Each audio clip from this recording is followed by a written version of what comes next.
I'm Ken Reckwood, and I welcome you back to Mining Biblical Truth.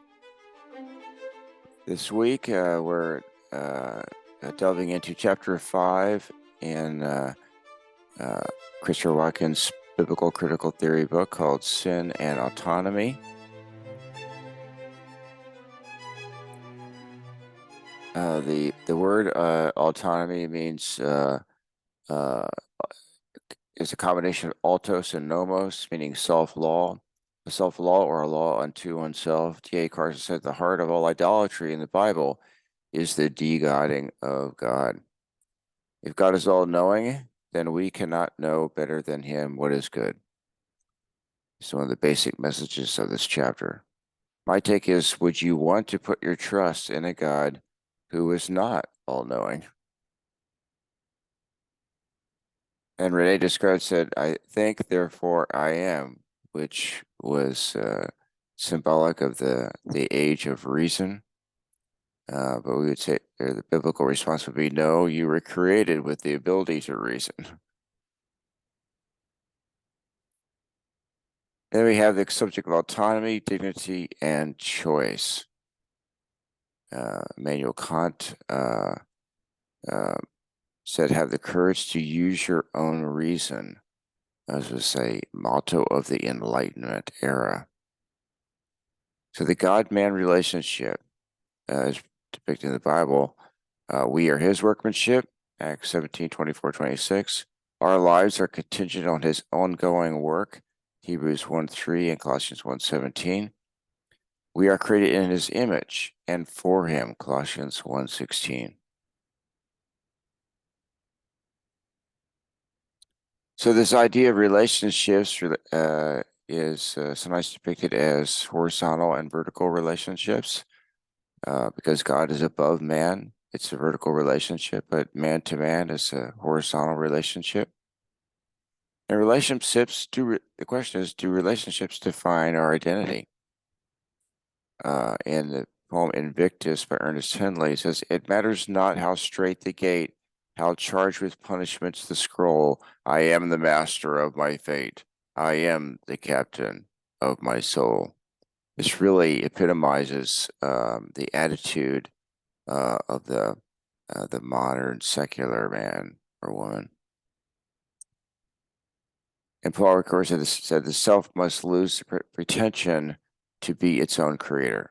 The irony is, if I define my own dignity, then there can be no objective source of dignity outside of me. This is why the postmodernist person must have others recognize their right of self-dignity or their choice of how to achieve self-dignity. My take is the dignity of being made in God's image is sacrificed on the altar of autonomy. The further danger is if you feel like a failure at creating your own dignity, then others will confine you to the dignity that they choose for you. This is heterotomy, where they determine your dignity, and basically they're placing themselves above you. This is a form of hegemony. They become like God, having a vertical relationship with you. So Watkins describes this as or I modified it to autonomy, heteronomy, dichotomy. On the one hand, you have human mastery of autonomy, and on the other extreme, you have heteronomy, where you're mastered by other people.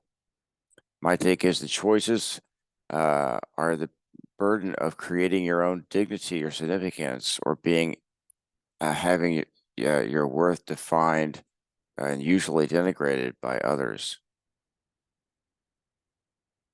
What is the root cause of the critical race theory intellectual movement? I would propose to you that it's a hegemony of heterotomy. Deep down in our subconscious, I think we know or sense that we can never define our own dignity or self-worth. And it becomes an enormous burden, kind of like the tale of the man who was sentenced to roll a rock uphill only to have it come right back down again. And that's really what we're doing in trying to achieve our own self-worth. We become either if people are not equal as shown in this image, then they become glorified by man, raised above others, or denigrated by man and lowered below others. And neither one is a biblical concept. So in this dichotomy, it can be diagonalized by what Walken refers to as Trinitarian agape, which summarized as selfless love of the Trinity. And this is a creative and responsive gift kind of love. And what does it do to these two extremes? Well, if you're on the human mastery autonomy extreme, then Trinitarian agape gives you freedoms from self-definition. If you're at the other extreme of heterotomy, then it gives you freedom from being defined by others. Watkin offers a complex quote from David Bentley Hart to define Trinitarian agape. My paraphrase of his description is that Trinitarian agape is a selfless love among equals who are unique but find their essential identity in their unity, their relationship, because without relationship, they would lose their triune identity. This is also true of countries. I think in the United States, our collective, individual identity is to a large degree defined by our communal identity as Americans. But in this day and age, that's largely being lost.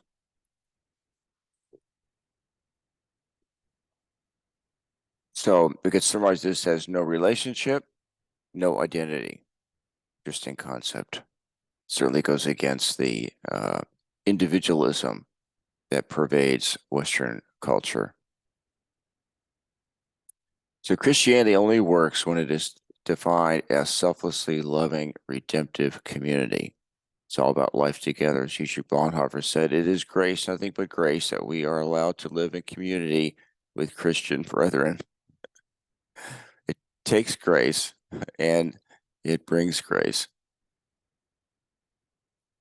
And we get into the subject of autonomy, reason, and power, which is interesting to me.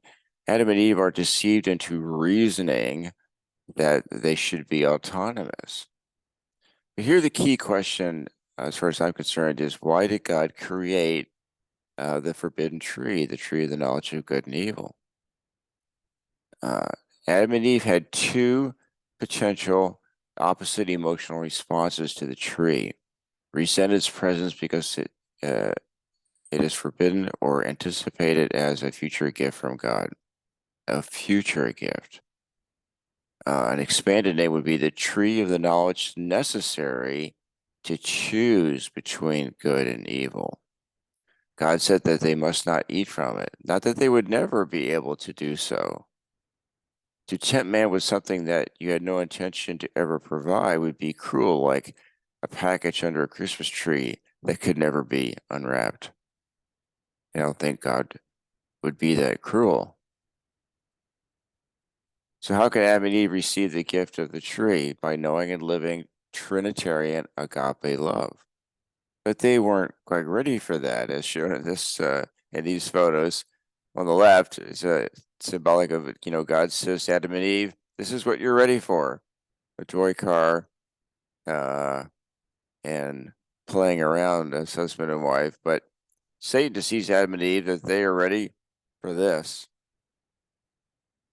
They're ready to go fast and luxurious. And then we get into the rational, irrational dialectic.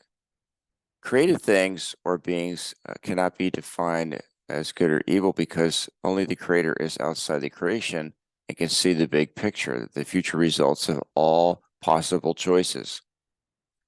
It commits the fallacy of begging the question. It is appealing to reason as the ground for reason. Or we could say the reason for reason.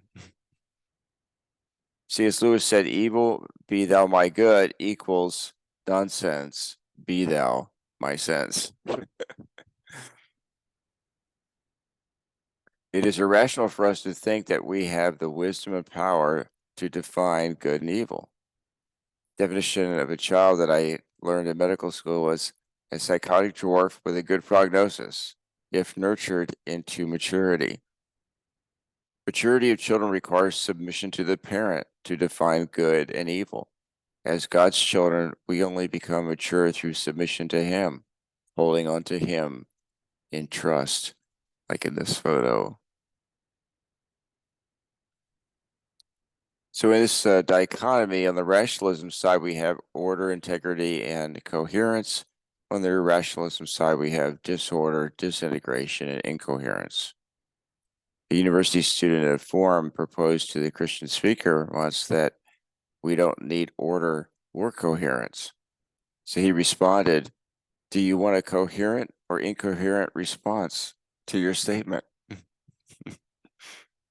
Think about that one. And I like this photo to illustrate Watkins' point here is, quote, "This is the terrible picture of the modern world, an agonistic reality of warring principles that can neither reconcile nor go their separate ways, bound together with one hand while furiously stabbing with the other. The Trinitarian state is being bound together but never stabbing." And Watkins says, embracing human autonomy leads both to hyper-rationalism and radical irrationalism at the same time. Our great leaders of the past did not see themselves or their nation as autonomous from God. Abraham Lincoln, "Sir, my concern is not whether God is on our side. My greatest concern is to be on God's side, for God is always right." And George Washington spoke many times about providence. Here saying the determinations of providence are always wise, often inscrutable, and though its decrees appear to bear hard upon us at times, is nevertheless meant for gracious purposes.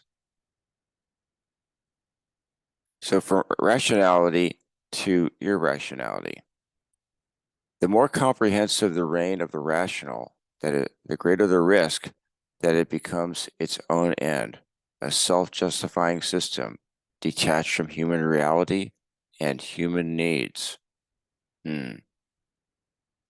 So here in this diagram, we see that the question leads to ideas, but sometimes to surprising outcomes and often undesirable outcomes. My take is that creating order is usually good, but when the rational order of man reigns supreme, it often leads to irrational outcomes. So the solution to this dichotomy is described by Watson as absolute personality theism. Not sure if he invented this term or not, but I've never heard it anywhere before. It's about trusting God to make the rules, allows us to escape the extremes of autonomous humanism. And we have autonomy and the ethic of violence. In the world of human autonomy, conflicts are inevitable and often resolved by violence. When everyone defines goodness for themselves, what is seen as good by one will be seen as evil by others. This is prevalent today. People have always had different opinions, but now an opposing view is not merely wrong, but actually evil. The contradiction is people rebel against submission to God. But if everyone is autonomous, then some powerful person or small cadre of persons will demand submission to their worldview. The desire for freedom from God leads to repression by man. Think about that. In, quote, Being and Nothingness, unquote, Sartre recognizes that the autonomy of the individual is the threat to the autonomy of others. When we are characters in God's story rather than He in our stories, our freedom is limited, but in a way that leads to peace among men rather than conflict. Watson's suggested syllogism of Sartre's philosophy is that freedom exists, premise A. God and freedom cannot coexist, premise B, and therefore there is no God, premise C. The problem, as I see it, is that part B of the proposition is only true if you define freedom as the absence of rule by God. What if freedom is being free of defining ourselves, relying on God to define us? Autonomy and cosmic plagiarism, what Alvin Plantinga calls, quote, creative anti-realism, unquote. I like that. The contradictory views of man is that on the one hand as gods, and on the other extreme as unremarkable animals. So on the one hand, we can be the source of our own meaning, but on the other hand, we have no more meaning than the animals. The irony, yeah, in a term coined by Tim Keller, cosmic plagiarism, refers to how this anti-realism borrows from Christian theism, which Nietzsche realized was a fact by referring to his cadre as, quote, godless anti-metaphysicians, unquote. In other words, this is kind of a repeated term because an anti-metaphysician would be someone who did not believe in the supernatural, and therefore there would be godless. A metaphysics refers to supernaturalism, so it means to be opposed to belief in the supernatural realm.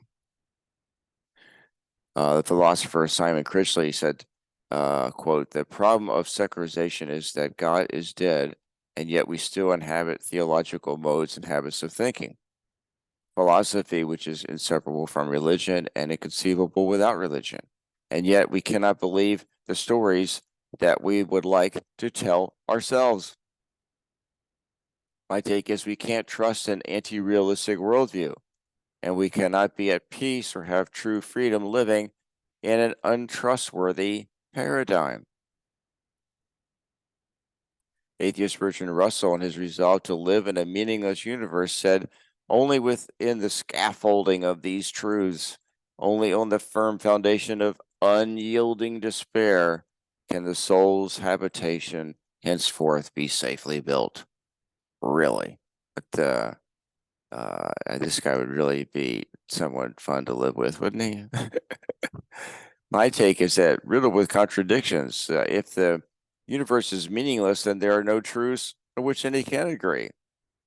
There is no way that anything firm or safe can be based on despair. How can a meaningless universe support the idea of a soul? James Russell Lowell said, truth forever on the scaffold, wrong forever on the throne. Yet that scaffold sways the future, and behind the dim unknown standeth God within the shadow, keeping watch above his own. Keeping watch and also dismayed, I would say. So in these diagrams here, we can see that when we hang Jesus, who is the truth, we enthrone Satan, who is the lie.